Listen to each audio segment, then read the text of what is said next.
Khan. Hey, Shalom, Akim.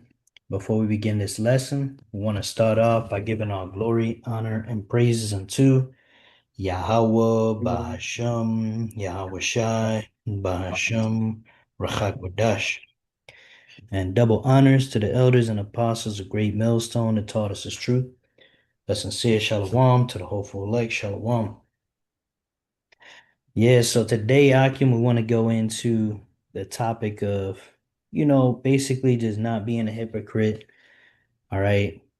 We're just going to go ahead and get started in the scriptures. We're going to go to Matthew, the seventh chapter, starting at verse 1, because it's important that we examine our own selves and not just, you know, looking at what's wrong with other brothers, so on and so forth. But you got that Matthew 7 and 1 out? Oh, Con, I thought you were about to read it. Con, I could read it. That's called to wild. I got Matthew 7 and 1. It says, Judge not that ye be not judged. Continue. For with what judgment ye judge, ye shall be judged. Uh, just finish that one up. And with what measure ye meet, it shall be measured to you again. Con, so what this scripture is saying right here is, you're gonna continue to judge people, but at the end of the day, that same is gonna happen to you. All right, Come. going to three. It says in verse 3, And why beholdest thou the mote that is in thy brother's eye, but considerest not the beam that is in thine own eye? Or how wilt thou say to thy brother, Let me pull out the mote out of thine eye, and behold, a beam is in thine own eye? Con, so what these two precepts are saying is, you know, like how are you gonna be able to tell somebody else what they're doing wrong? Well, this is the perspective that we put it in. How are you gonna tell somebody what they're doing wrong when you can't even see what you're doing wrong, And then in the second verse, it's saying basically, how are you gonna tell, like, how are you gonna correct somebody else's wrongs if you can't even identify where you've gone wrong? That's what a hypocrite would do. And ultimately, what we said was is this is like the blind leading the blind. Exactly. Yeah. Let me grab that precept for you real quick. Um God, this is Matthew's 15 and verse 14. It says, Let them alone. They be blind leaders of the blind. And if the blind lead the blind, both shall fall into the ditch. Con, yeah, ultimately, like it just said, how are you gonna lead somebody the right direction if you don't even know the direction you're going? Because, in that case, man, it's like, how do I explain it? Like the best example I can give is you can't say you can follow the law 100% and not actually, like, you literally can't. It's impossible. You know, this is Mhm. why Yahweh Shai came. But it's like you can't lead other people on saying you guys have to follow it correctly. That's what the Pharisees and Sadducees were doing. And then at the end of the day, what was Yahweh Shai doing? He was telling them where they were going wrong. Mhm. So it's like you can't. Yeah. So, I know you had a good precept to kind of like back that up. Oh yeah, Con. This is Second Corinthians chapter 13 and verse 5. It says, Examine yourselves whether ye be in the faith. Prove your own selves. Know ye not your own selves, how that Yahweh Shai Mashiach is in you, except ye be reprobates? You know, God is just going into how, like the brother said, when we read that scripture in Matthew's talking about, take the beam out of your own eye first, before you can help a brother, you got to help yourself first. You got to fix that problem that's in you, and how can you fix it if you don't know how to examine yourself and actually understand your own self, like it says in the scripture, you know? Con, And that goes into that pride because a lot of people, a lot of uh a lot of jakes don't want to look at their own selves, man. They think, once they get to a certain place, oh, I've done enough. Okay, I'm all good. No, you're never all good. You should never have that attitude that you've done enough because the scripture says if you endure to the end, man. It's like, hey, just this came to mind, man, when we used to run the mile in high school, all right? You would pace yourself throughout the race, and then in that final lap, you go all out, to get the best time. Now imagine you run at a decent pace and you say, I've done enough. And then you don't really push yourself on that last one. Hey, somebody else could pass you and you're ultimately not gonna make the best time, And you could compare that to the truth because like we don't know if we're of the elect. We can only say that we hope and pray and stay humble because staying humble brings the best out of you, and that's why pride, like the scripture says, and I'm gonna grab that now. This is Proverbs 16:8. It says, pride goeth before destruction, and a haughty spirit before a fall. yeah, bro. I can kind of back you up when you're talking about, running sports and stuff. God. Because one thing I realized about the most prideful people, they would try to show off, show how fast they are.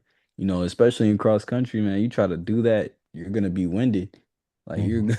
you're gonna get to that point where you just pass out on the third lap, honestly, because you just ran so hard and you got so many people passing you up. And it's like, oh, where'd you go wrong? You didn't pace yourself. You Mhm. know, you didn't put yourself in a position to endure at all because that's a different type of pain, running, man, just running beyond what you can actually handle or what your body actually wants. Like that's a different type of pain. Or you have to have a good amount of what do you call it? Well, yeah, you have to have a different type of endurance to run like that. And with that pride, then you see what happened to most people. They pass out, they get overwhelmed. Some people even start throwing up. Mhm.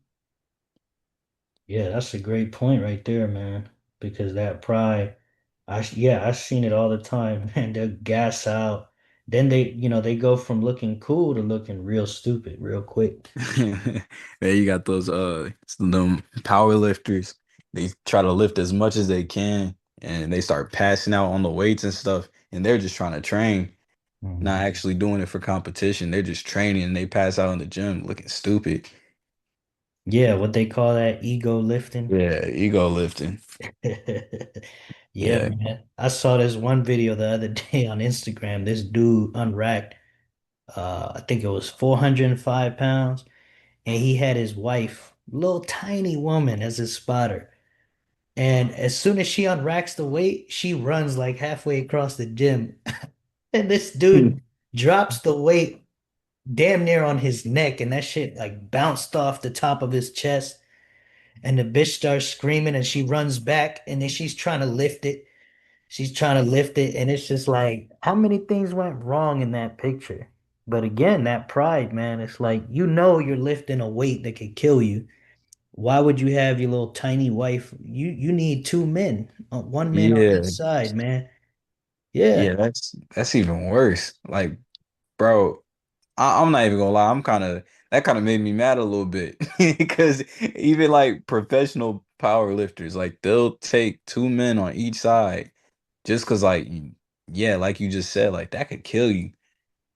yeah. And each of Seriously, those like, men is strong enough to deadlift that weight usually, but you're gonna have a little woman, she don't even weigh as much as the bar. Like, I'm exaggerating, but it's like, yeah, at pride, man. It's like, oh, look at me, I don't need a spotter.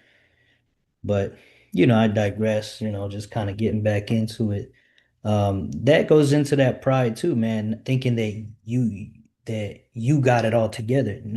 We always got things to be working on, man. Even the apostles and elders, they say they learn new things every day. Okay. So we can always improve ourselves first and foremost.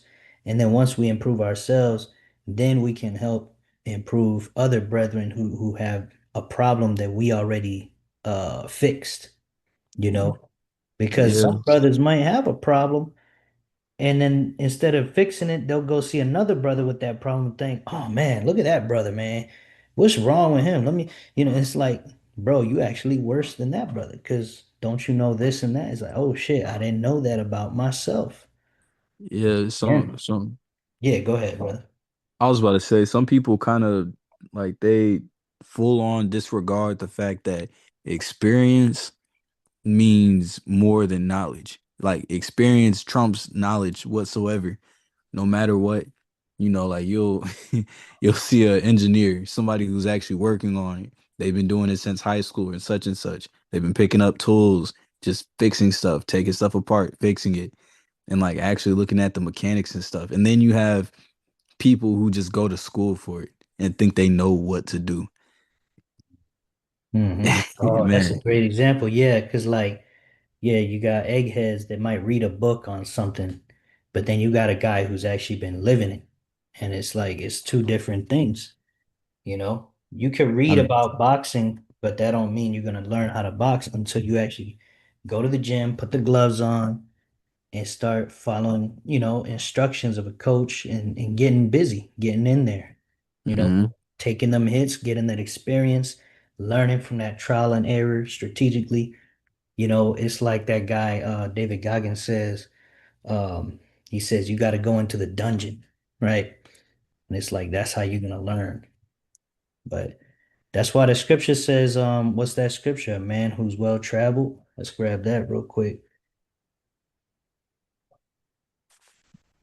See if I can find that. Um, yeah, this is Sirach 34 and verse 9. It says, a man that hath traveled knoweth many things, and he that hath much experience will declare wisdom. Mhm. Yeah. And we could read 10 with it. It says, he that hath no experience knoweth little, but he that hath travailed is full of prudence, or traveled is full of prudence. Yeah. Kind of going into that word prudence, it just means foresight or being able to not predict the future, but like you know the direction, like you've been there before. Mhm. Yeah, exactly. So like, kind of tying it back into the lesson, basically once you've travailed with your demons and defeated them, then you could point that out in a brother and be like, "Hey brother, I think you should do XYZ." Because ultimately, if you still got the same demon you're fighting, let's just, bring out an example that's easy to understand, right? Let's say I'm a drunkard, right? And Ratazawan, he he likes to drink once in a while, but then sometimes he gets a little too drunk. But I'm a flat out drunkard. I get drunk every day, right? And I'm like, hey, Ratazawan, nah, you gotta stop drinking, brother. That's not good for you. You should do this and that to try to, break that habit, you know? And imagine the brother start listening to me. He's not gonna quit because he's listening to a guy that's drinking more than him, you Uh, know? So once I could quit that, or maybe the brother quits before me and then he'll be like, hey, Kawashab, this is what I did, XYZ. And then if I followed him, then that would work because he actually defeated that, man. He went through it. mhm. So, but yeah, that's pretty much it. That's all I wanted to bring out, unless you got something, brother.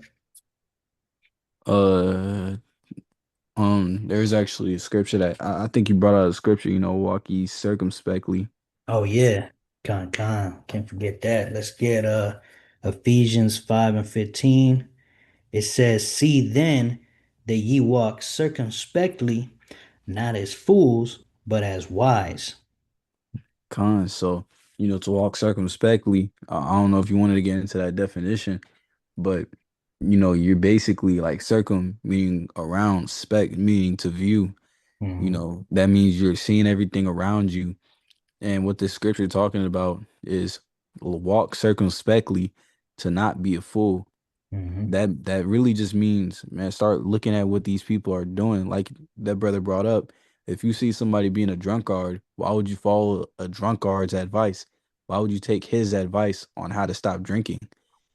Or like you said, I don't even drink that much, but it's like you would be telling me I'm not doing what I'm supposed to be doing properly, but you're drinking every day.